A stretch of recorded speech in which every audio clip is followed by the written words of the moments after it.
Hey guys, Darren here. Welcome to Mayhem Country Living and Mayhem Preparedness. I want to show you how we are cycling through our food. Someone had posted a question saying if you go through your food, cycle through it once a year, why do you even need to plan on having long-term food? Good question. But ideally you want to consider using layers of redundancy. Think of it as an onion. One layer is the food that you use this week. One is the stuff in your pantry. The other is the stuff that you pull from your deep pantry if you have that convenience. And then the other would be long-term food storage. And the other one would also be renewables, such as garden, fruit and nut trees, and livestock, whether they be quail, chicken, duck, rabbits, goats, pigs, beef. That would be what you would consider a renewable source, and you cycle through it. And I know everybody says, well, you're going to have this and that and everything. Yeah, you will. And this will not work for everyone. It works for us. That's all I can tell you is about us. More to come.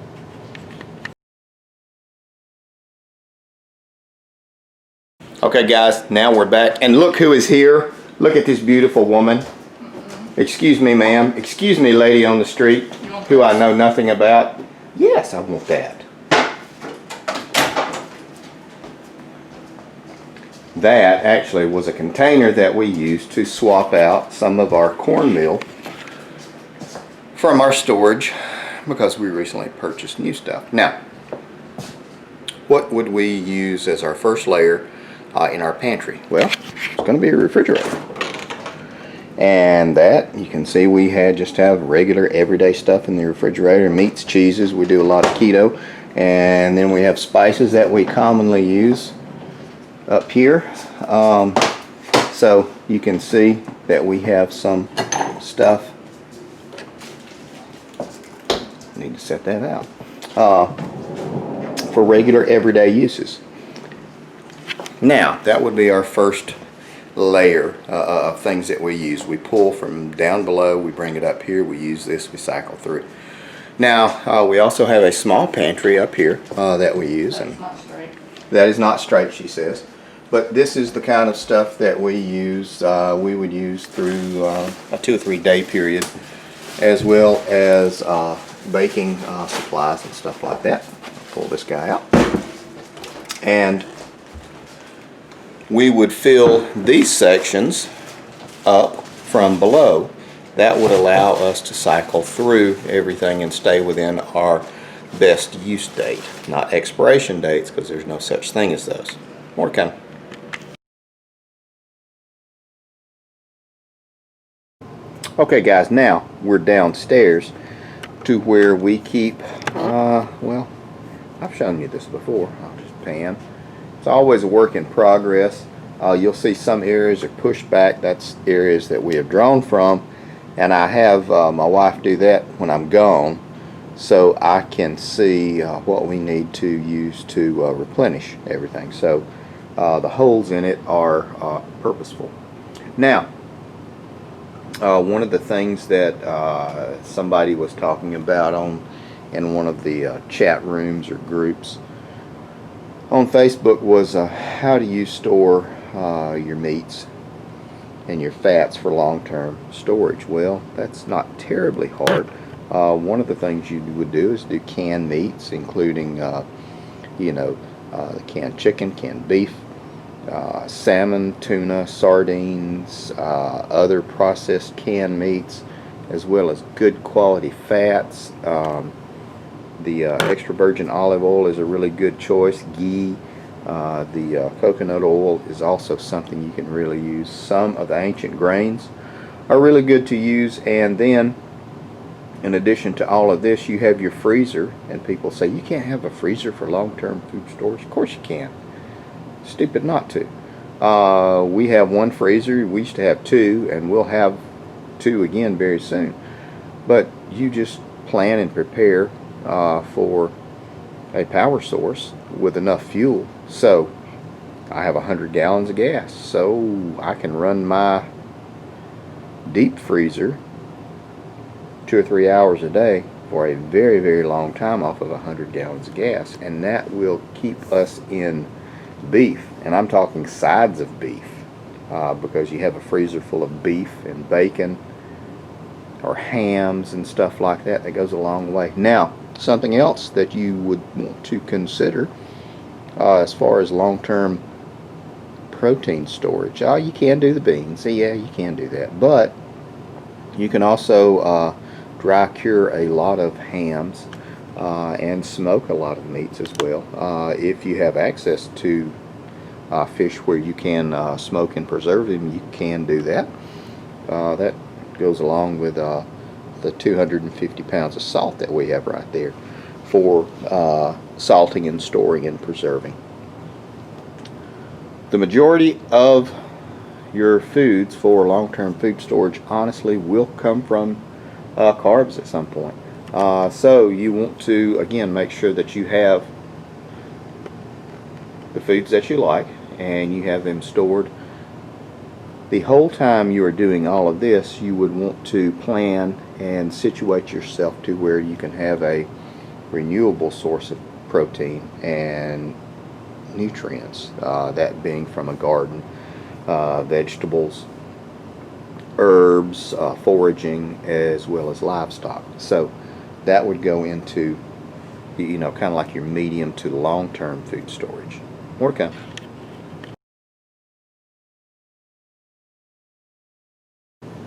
Okay guys, now we're back. So that is a very, very brief, glossed over plan of what we do, and we do this because we can do this. We have the room and the storage space, and a lot of people don't have this. So you have to fit and figure what will work for you. That is the big thing. As stuff comes in, I cycle through it, and I keep this at the bottom of the stairs, and when we go grocery shopping, we bring the tub up to the top of the stairs, and so everything that we have cycled through and used goes in here, and then we pull from here and fill back from there, so everything is going to be cycled through as fresh and as recent as we can get. Some stuff we just get on a really good deal. Those cans were 50 cents a can for dark red kidney beans, and they are good till 2023, or they have a best use by date 2023. Can't freaking beat it. 50 cents a can. More to come.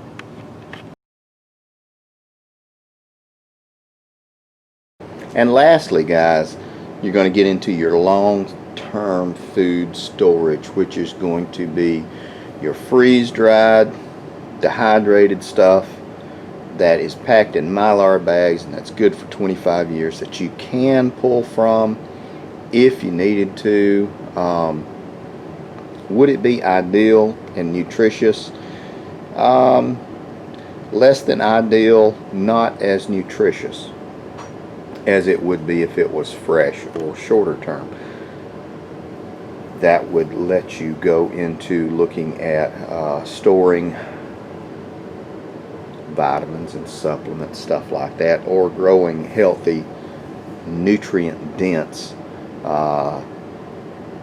fruits and vegetables and herbs from your garden. So that is what you would plan on doing, and so you would need to, in addition, there's vitamins and medicines and stuff like that, but you would also need to set aside and store some sort of food, or not food, I'm sorry, but some sort of seed. And I honestly don't care about heirloom stuff that much.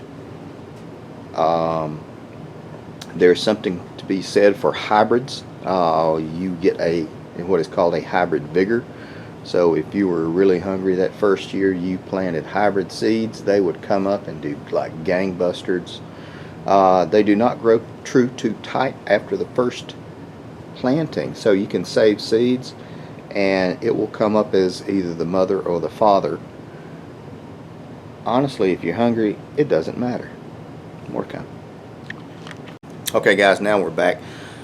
Don't forget spices, seasonings, herbs, how to grow seeds, to grow them, and how to preserve them, because they will go a very, very long way of making just plain old beans and rice, if that's all you got, more palatable and flavorful, because you can eat and eat until you're disgusted with it, but you really want to kind of enjoy what you're eating, or at least, you know, find it tasteful. Alright guys, I hope that wraps everything up. If you have any questions, send me an email, mayhemcountryliving@gmail.com, mayhemcountryliving, all one word, at gmail.com, and I will do my best to respond to you. There have been some of you who have asked about seeds for the Lactusa, and I have sent them out to you guys, so you should be getting them soon. I think some of you have gotten them already. Take care of you people.